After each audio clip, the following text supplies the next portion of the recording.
জলপাইগুড়ি জেলার ধাপগঞ্জ এলাকায় পাঙ্গা নদীর ওপর নির্মিত সেতু সংস্কারের কাজ শুরু হওয়ার আগেই আপাতত স্থগিত রাখতে বাধ্য হল রাজ্য পূর্ত দপ্তর। এর পেছনে প্রধান কারণ সীমান্তরক্ষী বাহিনী বিএসএফ এর আপত্তি।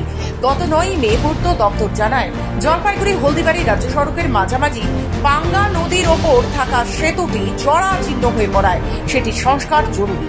এ কারণে 1 মাসের জন্য এই রুটে যান চলাচল বন্ধ রাখার সিদ্ধান্ত নেওয়া হয়েছিল, কিন্তু এর বিরোধিতা করে বিএসএফ এর যুক্তি, ধাপগঞ্জ সেতুর আশেপাশেই রয়েছে বাংলাদেশ সংলগ্ন বেরুবাড়ি সীমান্ত।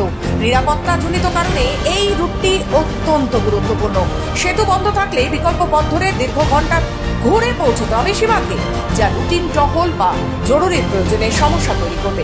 এই পরিস্থিতিতে প্রশাসনের তরফে সিদ্ধান্ত নেওয়া হয় আপাতত সেতু সংস্কারের কাজ স্থগিত রাখা হবে। দিন হলো এটা সংস্কার প্রয়োজন বিশেষ, কিন্তু সংস্কারের কাজ শুরুও হয়েছে পিডব্লিউ দপ্তর থেকে। এমত অবস্থায় ভারী গাড়ি চলাচল আপাতত বন্ধ রাখা হয়েছিল এই দিকে। তো বর্তমান যে যুদ্ধকালীন একটা পরিস্থিতির সৃষ্টি হয়েছে, যেহেতু আমাদের বর্ডার সংলগ্ন এলাকা, এই জন্য ভারী গাড়ি যাতে চলতে পারে এমত অবস্থায় প্রয়োজন হতে পারে বিএসএফ এসে কাজটাকে সংস্কারের কাজটা বন্ধ করে রাখা নির্দেশ দিয়েছে। আমাদের ধাপগঞ্জ বাজারে যে ভাঙা ব্রিজ, সেটা অবস্থা খারাপ।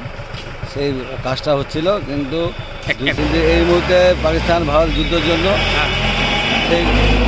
এই রাস্তা, এই রুটটা বর্ডার এলাকার রুট, এখান থেকে বাংলাদেশ থেকে সামনে বর্ডার, এই বর্ডারের রাস্তার জন্য বিএসএফরা এই রোডটাকে খুলে দিতে বাধ্য করে।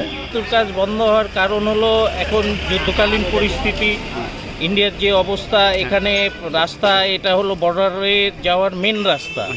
তো বিএসএফ এখানে বর্ডারে তো খুব পরিস্থিতি খারাপ, তো বিএসএফকে তো সবসময় যাতায়াত করতে, সেই জন্য আপাতকালীন বন্ধ রাখা হয়েছে। এটা আবার যখন অবস্থা ঠিক হয়ে যাবে তখন খুলে দেবে। সেতুর কাজ বন্ধ হইল যুদ্ধকালীন পরিস্থিতির মধ্যে। বাংলাদেশ